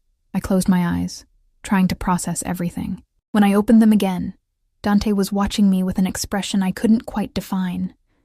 Concern, guilt, and something warmer that made my pulse quicken despite the circumstances. Come, he said gently, guiding me toward the main staircase. You must be exhausted. We can discuss the details tomorrow after you've rested. As we climbed the stairs, his hand at the small of my back, I was struck by the bizarre contrast between the danger I'd just escaped and the luxury to which I was returning, between the fear still coursing through my veins and the undeniable comfort I felt in Dante's presence. Antonio has been asking for you, Dante said as we approached my suite. He was concerned when he heard what happened. I'll check on him after I've cleaned up, I promised, suddenly aware of how disheveled I must look after hiding in a bathroom and fleeing my apartment. At my door, Dante paused, his hand lingering on my arm. Eliza. His voice was soft, almost hesitant. I want you to know that I will do everything in my power to keep you safe, whatever it takes. The intensity in his eyes made my breath catch. I believe you. He nodded once, seemingly satisfied with my response. Rest now. We'll talk tomorrow. As the door closed behind me, I leaned against it. Emotions I couldn't even name washing over me in waves. In the span of a single morning, I'd been hunted, rescued, and returned to what now felt strangely like home. All because of my connection to a man whose world was as dangerous as it was alluring. A man who had just held me like I was precious to him, who had promised to protect me at any cost, whose touch and gaze affected me in ways I couldn't deny, no matter how complicated our circumstances. I moved to the window, looking out over the estate's peaceful grounds. Beyond these walls, men from rival families were hunting for me. My mother and friend were under protection because of me. My normal life had been shattered, perhaps irreparably. Yet standing here, in this beautiful room in Dante Rossini's home, I couldn't bring myself to wish I'd never entered his orbit. Whatever was happening between us, whatever dangerous, impossible connection was forming, it felt like something I'd been searching for without knowing it. As the adrenaline of the morning finally began to fade, exhaustion took its place. I showered quickly, changed into fresh clothes, and was about to check on Antonio when a soft knock came at my door. Dante stood there, holding a small box. "I thought you might need this," he said, handing it to me. Inside was a delicate gold bracelet with a small pendant. Upon closer inspection, I realized the pendant contained a tiny tracking device. "For your safety," Dante explained, watching my reaction carefully. "If you're ever—" He stopped, seemingly unable to voice the possibility. "It would allow us to find you, quickly." I should have been offended by the implication that I needed to be tracked like a valuable possession. Instead, I found myself oddly touched by his concern and foresight. "Thank you," I said, slipping it onto my wrist. Dante nodded, relief evident in his expression. "Antonio is waiting to see you. He's been insufferable since he heard what happened." I smiled despite everything. "I'll go to him now." As I moved past Dante in the doorway, he caught my hand, his fingers entwining with mine for a brief, electric moment. "Eliza." I looked up at him, suddenly very aware of our proximity. "I'm glad you're here," he said softly. "Safe." The way he said safe, like it meant something far more personal than mere physical security, sent a shiver through me that had nothing to do with fear. "So am I," I replied honestly, and was rewarded with a rare, genuine smile that transformed his face and made my heart skip a beat. Whatever storm I'd entered by accepting Dante Rossini's offer, I was now firmly in its eye, surrounded by danger yet paradoxically sheltered by the very man whose world had created that danger in the first place. And as I walked toward Antonio's room, the weight of Dante's bracelet on my wrist a constant reminder of my new reality, I found myself strangely at peace with that contradiction. The next 2 weeks passed in a strange rhythm of normalcy, punctuated by reminders of danger. Antonio's recovery progressed steadily, his strength returning as the infection cleared and his surgical wounds healed properly. My days fell into a pattern, mornings spent helping him with increasingly challenging physical therapy exercises, afternoons checking his vital signs and changing dressings, evenings often spent in Dante's company, as he made a point of dining with me regularly, regardless of his other obligations. The outside threat remained, though Dante was careful not to burden me with details. Security around the estate increased noticeably. More men patrolling the grounds, additional cameras installed at strategic points, identification checks at the gates becoming more rigorous. Vincent drove to the care facility twice weekly so I could visit my mother, but I was never allowed to go alone, and our visits were kept brief and closely monitored. Zoe and I spoke on the phone, but her questions about when I would return home were met with vague responses I hated giving. She knew something had happened. The break-in story hadn't satisfied her journalistic instincts, but seemed to understand my reluctance to share details over the phone. "Just tell me you're safe," she demanded during one call. "Really safe, not held against your will safe." "I'm safe," I assured her. "Genuinely, it's just complicated. With Dante Rossini, I imagine everything is." She wasn't wrong. My relationship with Dante had entered territory I could no longer pretend was purely professional. We hadn't crossed any explicit lines, but the lingering glances, the casual touches, the late-night conversations in his study where he shared carefully edited stories from his childhood. All of it spoke to something deepening between us. Something neither of us seemed willing to name, but both were increasingly reluctant to deny. Antonio noticed, of course. "He's different with you," he remarked one afternoon as I helped him with his exercises. "Lighter, almost happy." I focused on monitoring his form as he completed a set of movements designed to strengthen his core without straining his healing tissues. "I'm sure you're exaggerating." Antonio shook his head. "I've known my brother all my life. I've seen him with dozens of beautiful women at charity galas, business functions, family events. Never once have I seen him look at someone the way he looks at you." I tried to ignore the warmth that bloomed in my chest at his words. "We're in an unusual situation. It creates a false sense of intimacy." "Is that what you tell yourself?" Antonio grinned knowingly. "Because from where I'm sitting, there's nothing false about it." I changed the subject quickly, uncomfortable with his perceptiveness. But his words lingered in my mind that evening, as I prepared for dinner with Dante. He'd been called away to the city for business that morning, leaving with a tight expression that suggested whatever awaited him was unpleasant. Marco had remained behind to oversee security at the estate, which felt like both a courtesy to ensure I felt protected, and a subtle reminder that I was still, in some ways, a valuable asset to be guarded. I chose a simple dress from the new clothes that had appeared in my closet shortly after my hasty return to the estate, another of Dante's thoughtful gestures that I'd stopped pretending to object to.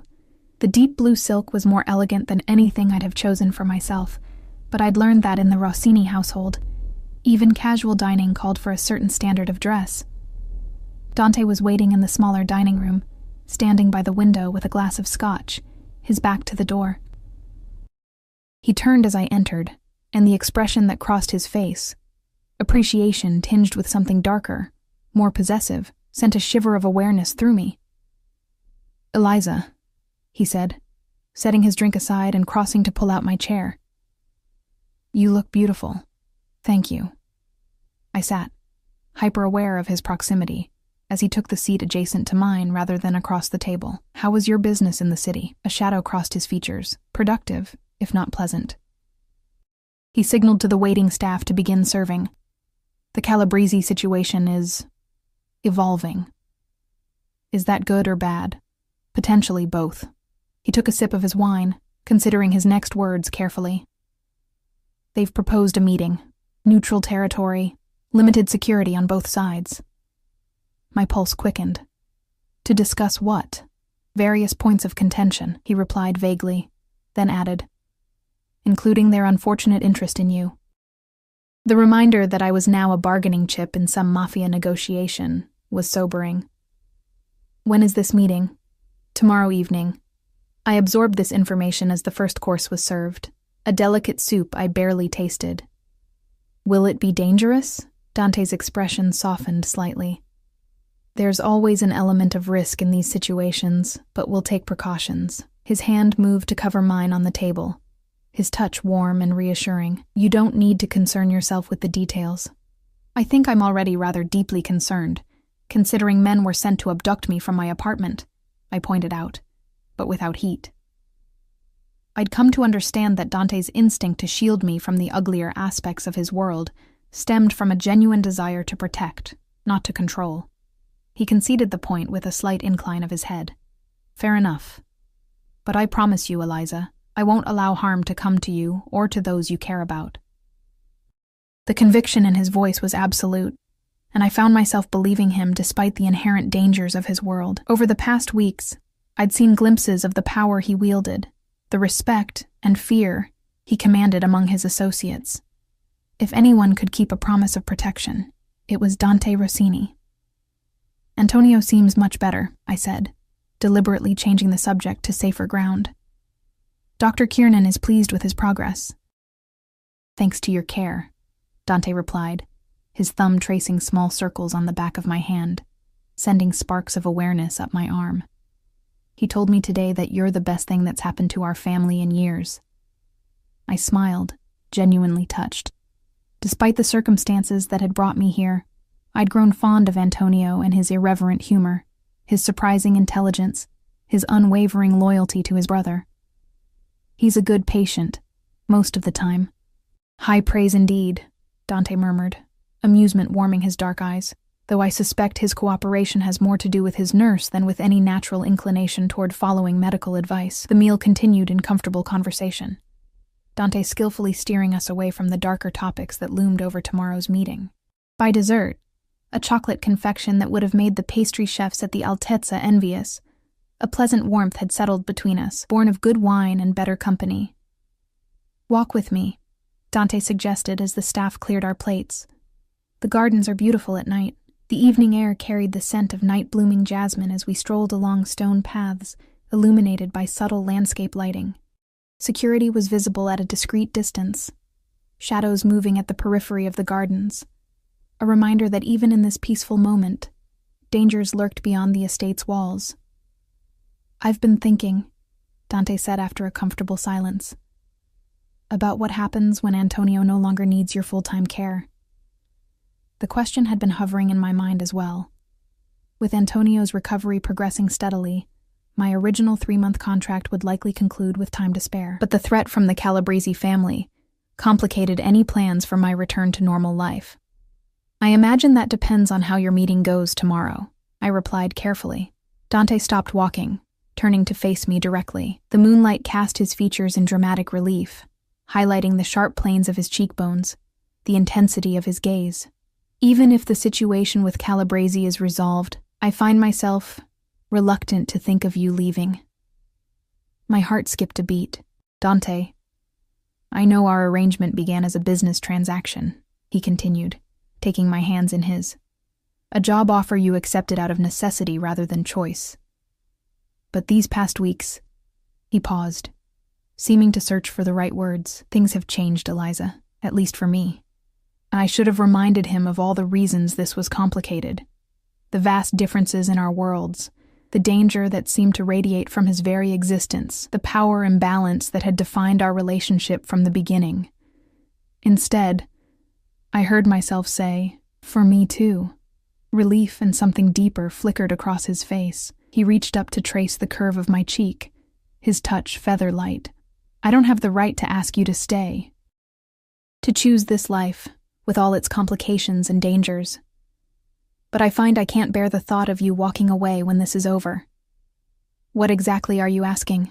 I needed him to be explicit, to leave no room for misunderstanding. "Stay," he said simply. "Not as Antonio's nurse, not as an employee, but as—" He hesitated, then finished with quiet intensity. "As mine." The word hung between us, laden with meaning I couldn't pretend to misinterpret. Mine. Not quite a declaration of love, but something equally powerful coming from a man like Dante Rossini. A claim, a commitment, an offering of whatever his version of forever might be. "Your world is dangerous," I said, not pulling away from his touch, but needing him to acknowledge the reality. "Yes. People get hurt. People die. Yes. No excuses, no minimizing the truth, and there would always be threats, rivals, enemies." "Yes," his fingers moved to tangle in my hair, cradling the back of my head with surprising gentleness. "But there would also be protection, loyalty, resources few others could provide for those you care about." My mother's comfortable room flashed in my mind. The educational trust Dante had established for Zoe's younger brother, another arrangement I'd learned about only after it was done. The security that now shadowed the people I loved, keeping them safe from dangers they didn't even know existed. "And what about us?" I asked, my voice barely above a whisper. "What would I be to you, really?" "Everything," he answered without hesitation. "My partner. My confidant. The one person in this world I would trust completely." His eyes held mine, unflinching. "The only one I would kill or die for without question." It should have frightened me, that casual reference to violence. Instead, it felt like the most honest declaration he could have made, an acknowledgement of exactly who he was and what he was offering. "I need time," I said finally. "To think. To be sure." He nodded, accepting this without argument. "Of course." His thumb brushed across my lower lip, the touch sending a current of awareness through my entire body. "But know this, Eliza Morgan. Whatever you decide, You have already changed me in ways I never thought possible." Before I could respond, he closed the distance between us, his lips finding mine in a kiss that started gentle but quickly deepened into something urgent and consuming. I melted against him, my arms winding around his neck as his encircled my waist, pulling me flush against his body. When we finally broke apart, both breathing heavily, Dante rested his forehead against mine. "I've wanted to do that since I first saw you kneeling in that hotel corridor," he admitted, his voice rough. "That long?" I couldn't keep the surprise from my voice. A ghost of a smile touched his lips. "Why do you think I had you brought to my suite that night? It certainly wasn't standard procedure for dealing with clumsy hotel staff." I laughed despite myself, the tension of the moment breaking slightly. "And here I thought it was all an elaborate plan to find a nurse for Antonio." "A convenient coincidence," he murmured, brushing another quick kiss against my lips before stepping back slightly, maintaining a hold on my hand. "Though I'll admit, I didn't anticipate quite how thoroughly you would captivate me." We walked back toward the house in comfortable silence, fingers intertwined, both processing the shift that had just occurred between us. At the door to my suite, Dante paused, lifting my hand to press a kiss against my knuckles. "Think about what I said," he requested.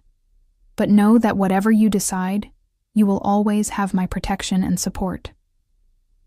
I nodded, unable to find adequate words for the swirl of emotions inside me. As I closed the door behind me, I leaned against it, touching my lips where I could still feel the pressure of his kiss. Sleep eluded me that night, my mind replaying Dante's words, his kiss, the choice he'd laid before me. By morning, I still hadn't reached a decision, but something had shifted inside me. A recognition that the pull I felt toward him wasn't simply circumstantial or born of danger. It was real and powerful and increasingly difficult to deny. Antonio noticed my distraction immediately when I arrived to help with his morning exercises. "Something happened," he declared, studying my face. "With Dante?" I sighed, knowing denial was pointless. We talked about the future. A grin spread across his face. Finally, I was beginning to think my brother would never find the courage. "It's complicated," I protested. "Life usually is." Antonio's expression sobered, especially our version of it. "But if anyone deserves happiness, it's Dante. And you," he added, surprising me. "You've brought light into a house that hasn't seen much of it in years." Before I could respond, Marco appeared in the doorway, his expression grave. "Miss Morgan, Mr. Rossini requests your presence in his study immediately." The urgency in his tone sent a chill through me. "Is something wrong?" Marco's face remained impassive. "He'll explain." I found Dante standing by the windows in his study, tension evident in every line of his body. He turned as I entered, and the expression on his face made my blood run cold. "What's happened?" I asked, immediately crossing to him. "The meeting with Calabresi has been moved up," he said, his voice tight with controlled anger. "They're demanding it happen now, this morning, not this evening as agreed." "Why?" "To catch us off guard, to force concessions." His jaw clenched. "It's a power play, designed to demonstrate that they dictate the terms, not us. I processed this, and you're going to go anyway. I have no choice," he said grimly. "Refusing would be seen as weakness. It would escalate the situation further." The unspoken implication hung heavy in the air between us. Escalation would mean more danger, more violence, more risk to everyone involved, including me and those I cared about. "I wanted to tell you myself before I left," Dante continued, his expression softening slightly as he reached for my hands. "Security will be doubled here while I'm gone. Marco will remain with you and Antonio. You'll be safe, but what about you?" I wanted to ask. Instead, I nodded, understanding that this was his world, his reality, the dangerous underbelly of the life he'd offered to share with me. "Be careful," I said, squeezing his hands. Something flickered in his eyes, surprise perhaps, at my acceptance rather than protest. "Always." He drew me closer, pressing a quick, fierce kiss to my lips. "I'll return as soon as possible." I watched from the window as his convoy departed, 3 identical black SUVs with tinted windows, a security measure to prevent anyone from knowing which vehicle carried him. As they disappeared down the long driveway, a sense of foreboding settled over me, as tangible as a physical weight. The hours that followed passed with excruciating slowness. I checked on Antonio, who seemed equally concerned despite his attempts to hide it behind casual banter. I tried to read, to distract myself with mundane tasks, but my thoughts kept returning to Dante, facing unknown dangers because of a situation that now, inextricably, involved me. It was late afternoon when I heard the convoy returning, the sound of vehicles on the gravel driveway drawing me immediately to the window. My relief at seeing all 3 SUVs return intact was short-lived when the front door burst open and Marco appeared, his expression grim. "Mr. Rossini is injured," he said without preamble. "He's asking for you." I was moving before he finished speaking, medical training kicking in as I rushed down the stairs. In the foyer, a group of men were helping Dante from the lead vehicle. Blood stained the left side of his shirt, his face pale with pain, but expression stoic as he waved off assistance. "Eliza," he said when he saw me, attempting a reassuring smile that didn't reach his eyes. "It looks worse than it is." I doubted that very much, judging by the amount of blood. "Get him to his room," I instructed, falling easily into nurse mode. "I need my medical bag, clean towels, hot water." The men complied without question, supporting Dante up the stairs to his suite, a space I'd never entered before. Larger than mine and Antonio's combined, decorated in rich woods and deep greens. They helped him to a sitting position on the edge of his massive bed as I assessed the wound. "What happened?" I asked, carefully cutting away his ruined shirt to reveal a deep gash across his ribs. "Disagreement over terms," Dante replied through gritted teeth. "One of Calabresi's men got too close with a knife. The cut was serious but had missed anything vital. Cleaning it and stitching it closed would be painful, but straightforward. This needs sutures," I told him, already preparing what I'd need from my medical bag. "It's going to hurt." "Not my first time," he said with grim humor, then dismissed his men with a sharp nod. "Give us privacy." When we were alone, I began cleaning the wound methodically, trying to focus on the medical requirements rather than the fact that this was Dante, wounded because of a conflict that involved me. "What were the terms?" I asked, needing to know what had happened. Dante's expression darkened. "Calabresi wants territory we control on the west side, claims it as compensation for past grievances." His hand caught mine as I worked, forcing me to meet his gaze. "He also specifically demanded we turn you over to him." Ice formed in my veins. "Why would he want me?" "Because he knows you matter to me," Dante said simply. "And in our world, anything that matters becomes a potential weakness to exploit." I resumed cleaning the wound, hands steady despite the implications of his words. "And you refused." "I refused," he confirmed, his voice hardening. "I made it very clear that you are under my protection, now and always, that any move against you would be met with the full force of the Rossini family's response." The declaration should have frightened me. The casual reference to violence, the possessive claim, the implication that I was now permanently entangled in his dangerous world. Instead, I felt a strange sense of security, of belonging, that transcended normal concerns. "Hold still," I instructed as I prepared to stitch the wound. "This will sting." Dante didn't flinch as I worked, his eyes never leaving my face. "You're not afraid," he observed. "After everything that's happened, everything you've seen, you should be terrified, yet here you are, steady as a surgeon." "I've had practice," I replied, focusing on making the stitches small and even to minimize scarring. "My mother's treatment sometimes had difficult side effects. I learned to stay calm when needed." "It's more than that," he insisted. "Most people in your position would have run screaming from this life weeks ago." I tied off the last suture, considering his words as I applied a clean bandage. "Maybe I'm not most people." "No," he agreed softly. "You're certainly not." With his wound tended, I helped him into a clean shirt, hyper-aware of his proximity, the warmth of his skin beneath my fingers, the intensity of his gaze as I worked. When I finished, he caught my hand, preventing me from stepping away. "The meeting with Calabresi ended in a temporary truce," he said, his thumb tracing circles on my wrist. "But it won't last. Men like Giovanni Calabrese don't forgive perceived slights, and he believes I've taken something that should have been his. Territory? You. Dante's eyes held mine, unflinching. He had plans for Carlo's savior. When I found you first, claimed you for the Rossini family, it became personal for him. The implications turned my blood cold.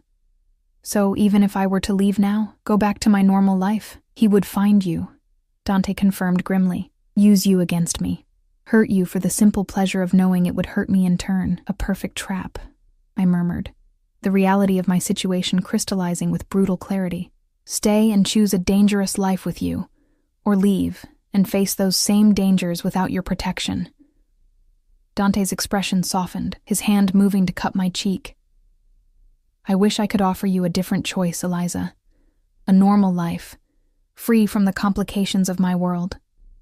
Would you really want that? I challenged gently. If you could wave a magic wand and return me to my life as an anonymous waitress, never having entered your orbit, would you? The question hung between us, heavy with implication. Dante considered it with the seriousness it deserved, his thumb brushing my lower lip in that now familiar gesture that never failed to send shivers through me. No, he admitted finally.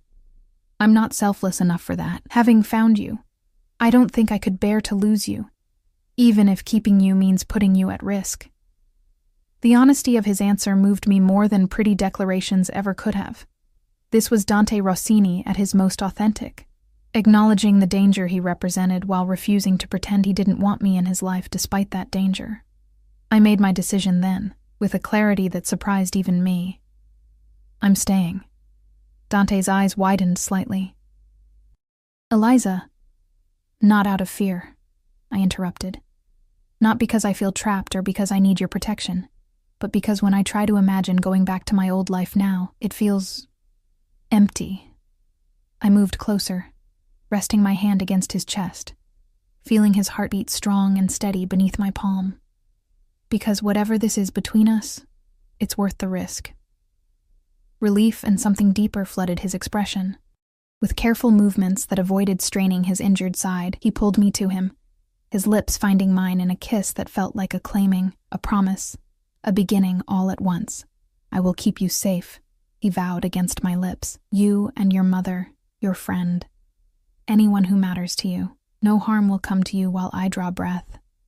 I believe you, I whispered, and realized with surprise that I truly did. 3 months later, Antonio was fully recovered. My original contract long expired, but my presence in the Rossini household now permanent in a very different capacity.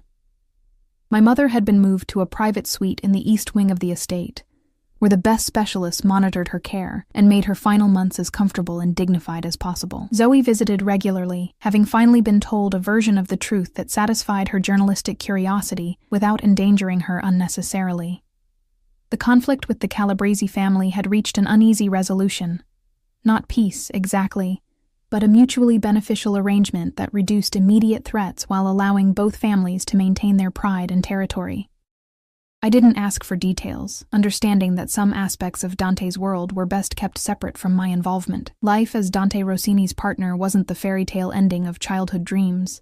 It came with security protocols, careful monitoring of my movements outside the estate, and the constant awareness that danger lurked at the edges of our existence. But it also brought unexpected joys. Dante's rare but genuine laughter when we were alone together, the gradual softening of his public persona when I was near, the absolute loyalty and protection of the Rossini family that now extended to include me. On a crisp autumn evening, as we walked through the gardens that had become our favorite place for private conversations, Dante stopped